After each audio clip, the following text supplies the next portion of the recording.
ایک تو انسان جب وہ دور ہو جاتا ہے چھوٹے چھوٹے گناہ کر کے تو غفلت آتی ہے۔ دوسرا، قرآن پاک نے ایک اور مقام پر اس کا ذکر فرمایا ہے۔ وہ اس طرح فرمایا ہے کہ جو انسان کی پیاری چیزیں ہیں نا بعض اوقات، جن سے وہ لگاؤ پیدا کر لیتا ہے، جن سے محبت اس کی بڑھ جاتی ہے، وہ چیزیں بھی غفلت پیدا کرتی ہیں۔ ان میں دو چیزوں کا تو قرآن پاک نے نام لے کے ذکر کیا ہے۔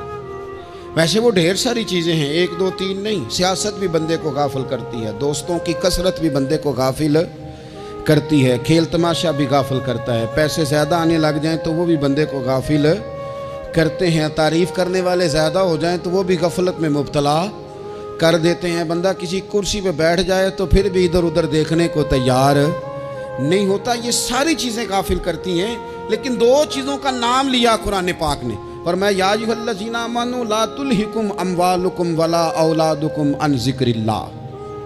فرمایا اے ایمان والو، کہیں ایسا نہ ہو کہ تمہاری اولاد اور تمہارا مال تمہیں اللہ کی یاد سے غافل کر دے۔ مال اور اولاد، بیوی کو، اولاد کو ایک مقام پہ قرآن پاک نے دشمن بھی کہا ہے۔ کب؟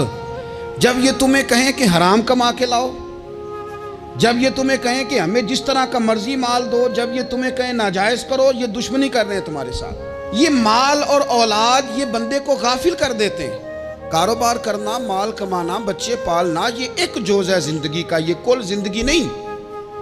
کل زندگی تو یہ ہے کہ آپ نے دین کے لیے کیا کیا، ملت کے لیے کیا کیا، ملک کے لیے کیا کیا، غریب کے لیے کیا کیا۔ کبھی کسی بندے نے جھونپڑیوں والوں سے پوچھا ہے کہ بارشوں میں تمہارا کیا حال ہوتا ہے؟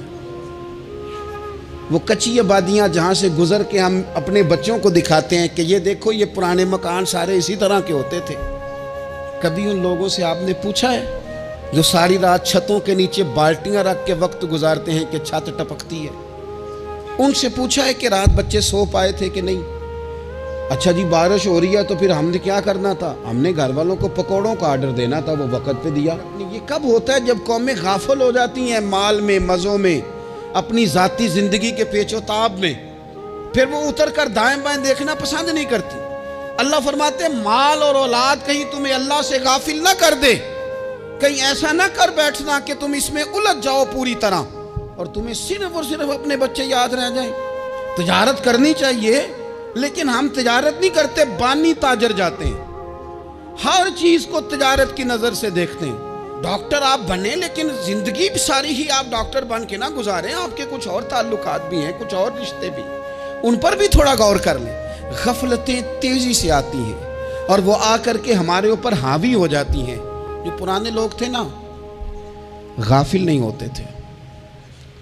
بڑے بڑے لوگ اپنے آپ کو کنٹرول کرتے تھے، دیکھتے تھے کہ یہاں کوئی چیز مجھ پہ حملہ آور تو نہیں ہو رہی، فلانی چیز کہیں میرے اوپر زیادہ قبضہ تو نہیں کر رہی۔ وہ پھر ان چیزوں سے اپنے آپ کو بچاتے تھے۔ نفسانی خواہشات کا غلبہ یا دوستوں کی تعریفیں یا ادھر ادھر کی چیزیں، وہ اپنے آپ کو تیزی سے اس سے بچاتے۔ اس رستے سے اجتناب کرو جو رستہ غفلت لاتا ہے، جو رستہ تکلیف میں مبتلا کرتا ہے۔ جو دم غافل سو دم کافر، سانو تے مرشد ہوئی پڑھایا ہو، ہمیں تو یہ سبق دیا گیا۔ مجھے کہہ لینے دیں، ہم میں سے ڈھیر سارے لوگ ہیں، پلٹ کر اپنی زندگی دیکھیں، اپنے آپ پر غور کریں، تو ہم اتنے قابل تھے کہ شاید ہمیں کوئی اپنے دروازے پر چوکیدار بھی نہ رکھتا، لیکن جب اس نے نواز دیا تو ہمارے لہجے ہی بدل گئے، ہمارا انداز ہی کچھ اور ہو گیا۔ شاید کوئی ہم سے سلام بھی نہ لیتا، لیکن جب اللہ نے نواز دیا تو لفظ اور جملوں کے اندر پھر ہمارے وہ رنگ آ گیا جو نہیں ہونا چاہیے تھا۔ کیوں؟ کہ مال آیا تو غفلت لایا۔ حضرت عمر فاروق کے زمانے میں جب مال آتا تھا تو وہ رویا کرتے تھے، فرماتے تھے یہاں جی آتا ہے وہاں غفلت بھی آتی ہے۔ اپنی زندگی سے غفلت کا پردہ اٹھائیں۔ سو رہے ہیں، سارے جاگ جائیں، وقت تیزی سے گزر رہا ہے، بے قابو ہو گیا، ہم سے نہیں سنبھالا جاتا ٹائم، کب دن چڑھتا ہے کچھ پتہ نہیں چلتا، شام ہو جاتی ہے، ڈھیروں کام رہ جاتے ہیں۔ کئی لوگ تھے جن کا ارادہ تھا کہ پرسوں سے میں نے مسجد آنا ہے، میں نے نیک ہو جانا ہے، وہ نہیں آئے، موت ہی آئی، حضرت اسرائیل ہی آئے، بڑا پیار کیا فلانے نے، او ہو جی، بڑا ہی رو رہے تھے اس کے بچے۔ پھر کیا قبر پہ بیٹھے رہتے ہیں سارا دن؟ پھر کیا کیا انہوں نے بچوں نے؟ کسی نے کہا میں نے ساتھ جانا ہے؟ نتیجہ کیا نکلا؟ پیار کس بات کا تھا؟ حضرت عبداللہ ابن مبارک کا آخری وقت تھا تو اماں رو رہی، بہن رو رہی، بھائی رو رہے ہیں، بیوی رو رہی، بچے رو رہے ہیں، آخری ٹائم ہے تو اماں سے کہنے لگے روتی کیوں ہو؟ کہنے لگی پتر بیٹے تو اور بھی ہیں پر جس طرح دوائی تو لا کے دیتا تھا کوئی بھی نہیں دیتا۔ فرمانے لگے بہنوں سے اور بھائیوں سے تم کیوں روتے ہو؟ کہنے لگے تو موجود تھا تو ہمیں کوئی ڈر نہیں تھا، ہر مشکل میں تو پہنچ جاتا تھا۔ بچوں کی طرف دیکھ کے کہو تم کیوں روتے ہو؟ وہ کہنے لگے ابا جی ابھی تو ہمارے بیاہ ہونے تھے اور آپ جا رہے ہیں۔ بیوی سے کہا تو وہ کہنے لگی بادشاہی تو تیرے سر پہ تھی، یہ بچے پوچھیں گے مجھے؟ تو حضرت عبداللہ ابن مبارک نے سر سجدے میں رکھا اور کہنے لگے مالک میں سمجھ رہا تھا یہ مجھے رو رہے ہیں، یہ تو اپنی ضرورتوں کو رو رہے ہیں، میرا خیال تھا کہ میرے جانے کا انہیں ڈر لگا ہوا۔ نا ان سب کو تو اپنا اپنا مسئلہ ہے کہ میرا کیا بنے گا تو میرا کیا بنے گا تو میرا کیا بنے گا۔ پھر کھول کے روئے اور سب کی طرف دیکھ کے کہنے لگے اور تمہارا تو مسئلہ پیچھے حل ہو ہی جائے گا، اکٹھے بیٹھے ہو، میں سوچ رہا ہوں قبر میں جاؤں گا تو میرا کیا بنے گا۔ رب کی بارگاہ میں حاضر ہونا ہے، سوال جواب ہونے ہیں، حساب دینا ہے۔